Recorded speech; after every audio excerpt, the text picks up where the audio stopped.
রমজান মাসে ইফতারির আইটেমে বেগুনি, ছোলা আর পেঁয়াজু ছাড়া আমাদের ইফতার কিন্তু ভালো লাগে না।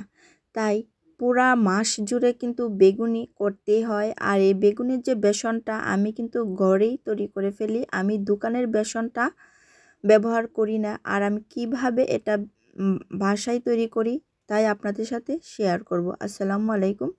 আকলিমাস ব্লগ থেকে আমি আকলিমা সবাইকে আমন্ত্রণ জানাচ্ছি সম্পূর্ণ ভিডিওটি দেখার জন্য।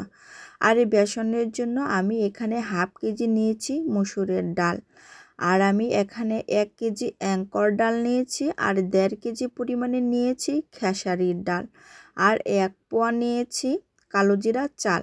সবগুলো উপকরণ আমি ভালোভাবে একসাথে মিশিয়ে নিব। সবগুলো উপকরণ একসাথে মিশিয়ে ভালোভাবে ঝেড়ে পরিষ্কার করে নিব। আমি এখানে সবগুলো উপকরণ নিয়েছি। এখানে 1 পোয়া কালো জিরা চাল, হাফ কেজি মসুরের ডাল, 1.5 কেজি খেসারির ডাল আর 1 কেজি অ্যাঙ্কর ডাল নিয়েছি। নিয়ে সবগুলোকে আমি খুব ভালোভাবে কিন্তু মিশিয়ে নিব। এরপর আমি ঝেড়ে পরিষ্কার করে নিব। এতে করে যদি ময়লা থাকে, বড় বড় পাথর থাকতে পারে, এগুলো আমি বেছে সরিয়ে নিব। ভালোভাবে ঝাড়ার পর আমি একটা পরিষ্কার কাপড় নিব এবং একদম পাতলা একটা কাপড় নিব। নিয়ে কাপড়ের সাহায্যে আমি চেলে নিব। এতে করে যে একটা ময়লা থাকে, যদি এই ময়লাটাও কিন্তু কাপড়ের সাহায্যে পরিষ্কার হয়ে যায়। আমি কাপড়ের মধ্যে সবগুলো উপকরণ দিয়ে দিব। দিয়ে হাতের সাহায্যে খুব ভালোভাবে বেশ কয়েকবার করে চেলে নিব। নেড়ে নেড়ে এভাবে আমি পরিষ্কার করে নিব। এইভাবে পরিষ্কার করা হয়ে গেলে আমি এখানে সবগুলো উপকরণ মেশিনে দিয়ে দিব। মেশিন থেকে কিন্তু আমি বেসনটা গুঁড়া করে নিব। এখানে ডালগুলো আমার পরিষ্কার করা হয়ে গেছে। এরপর মেশিনের সাহায্যে সবগুলো আমি ভাঙিয়ে নিয়ে আসব। আর এতগুলো একসাথে আমি ব্লেন্ডারে করব না, এতে করে অনেকটা সময় লেগে যাবে। কাজে আমি মেশিনেই পাঠিয়ে দিয়েছিলাম। এখানে প্রায় 3 কেজির মতো বেসন হয়েছে। আর এই বেসনটা আমি প্রতি রমজান মাসেই করে থাকি। 3 কেজির মতো বেসন করি, আর সারা বছরে এই 3 কেজি বেসন আমার লাগে। রমজানের পরেও আমি সারা বছর জুড়ে এই বেসন দিয়ে বিভিন্ন ধরনের আইটেম তৈরি করে থাকি। তাই আমি একটু বেশি পরিমাণেই বেসন করিয়ে থাকি। আর এই বেসনটা কিন্তু আমি আগে জানতাম না যে এইভাবে ঘরেই তৈরি করা যায়। এটা আমার ননাস কিন্তু শিখিয়েছিলেন, আর আমি প্রতিবারেই আপুর কথা শুনেই কিন্তু এই বেসনটা করে থাকি। এখন আমি একটা চালনি দিয়ে বেসনটা চেলে নিব। চালার পর বয়মে রেখে দেব। এভাবে কিন্তু সারা বছর এই বেসনটা ভালো থাকে।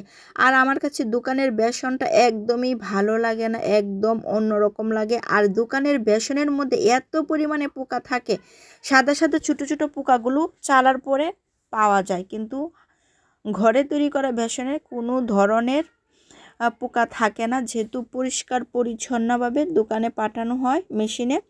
কাজে কোনো ধরনের পোকা থাকে না। এখানে আমি প্রথম দিন এই বেগুনিগুলো বানিয়েছিলাম। বেসনের কালারটাও কিন্তু একদম সুন্দর হয়েছে, যেহেতু একদম ফ্রেশ বেসনটা, আর কালারটাও একদম সুন্দর হয়েছিল। আর এর ফ্লেভারটা কিন্তু অনেক ভালো লাগে।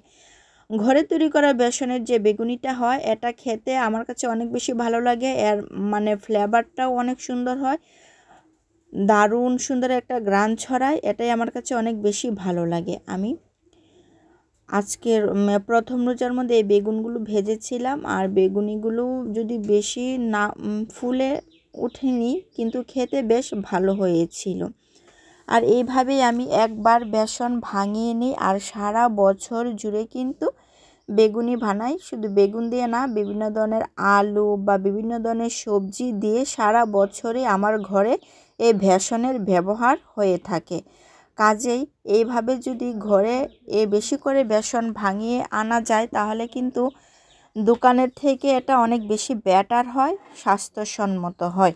আর একবার ভাঙিয়ে নিলে সারা বছরই সংরক্ষণ করা যায়, আর কোনো চিন্তা নেই। আর হাতের কাছে উপকরণ থাকলে কিন্তু খেতে মন চায় অনেক কিছু, আর উপকরণ না থাকলে, খাওয়ার ইচ্ছা থাকলেও কিন্তু আমরা উপকরণের অভাবে বানাতে পারি না। কাজে একবার ভাঙিয়ে নিলে সারা বছরে যখনই খেতে মন চাবে, তখনই কিন্তু আমরা যে কোনো কিছু বানিয়ে ফেলতে পারি বেসন দিয়ে। তাই আমি এভাবে ভাঙিয়ে সারা বছরই আমার যখন খেতে মন চায়, বেসন দিয়ে যা যা খেতে মন চায় আমি সেগুলোই বানিয়ে ফেলতে পারি। আজ এ পর্যন্তই। সবাই ভালো থাকবেন, সুস্থ থাকবেন। আল্লাহ হাফেজ।